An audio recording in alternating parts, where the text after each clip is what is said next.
have to go back to 1982 to truly understand Michael Jackson's success. It was the year he released Thriller. It sold a record 51 million copies.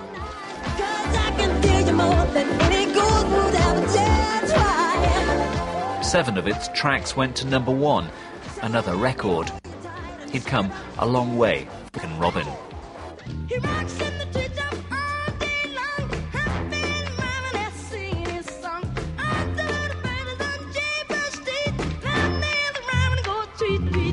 He'd begun performing with his brothers when he was just 5 years old. They'd been brought up in the steel town of Gary, Indiana. And by the late 60s, they'd become stars.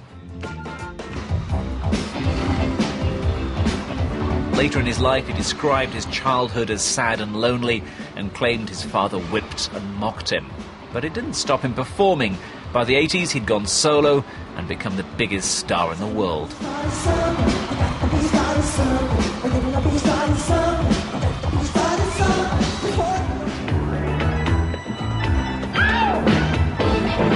It was dance music with rock guitars, black music that white America was happy to listen to.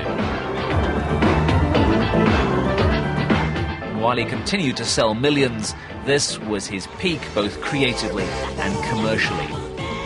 He even managed to outbid Paul McCartney when he bought the publishing rights to thousands of songs, including many by the Beatles. But increasingly, it was the man more than the music that interested people. Some of it might simply have been showmanship, such as his close attachment to a chimpanzee called Bubbles, and rumours that he slept in a hyperbaric chamber. But his appearance suggested something deeper. His face changed shape and colour. Some of it he put down to a skin condition, and he admitted to 2 facial operations.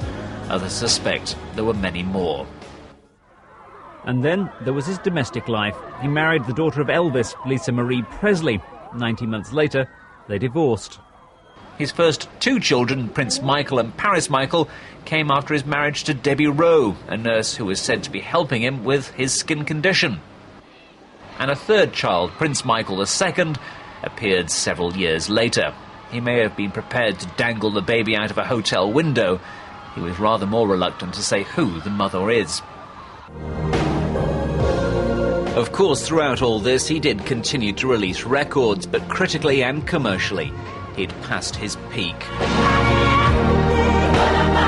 But it didn't stop him spending more and more money on the videos and recordings. Indeed, he became more famous for spending money than for making it. He'd become an odd-looking, middle-aged man whose favourite pastimes were water balloon fights and climbing trees. It was a world of celebrity friends, adoring fans, and endless legal battles. The child star without a childhood had become an adult rebelling against adulthood.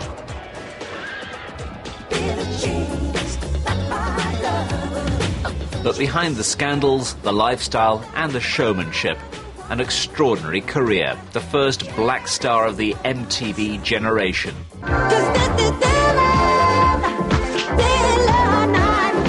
A 250 million albums, the most successful artist of the last 30 years.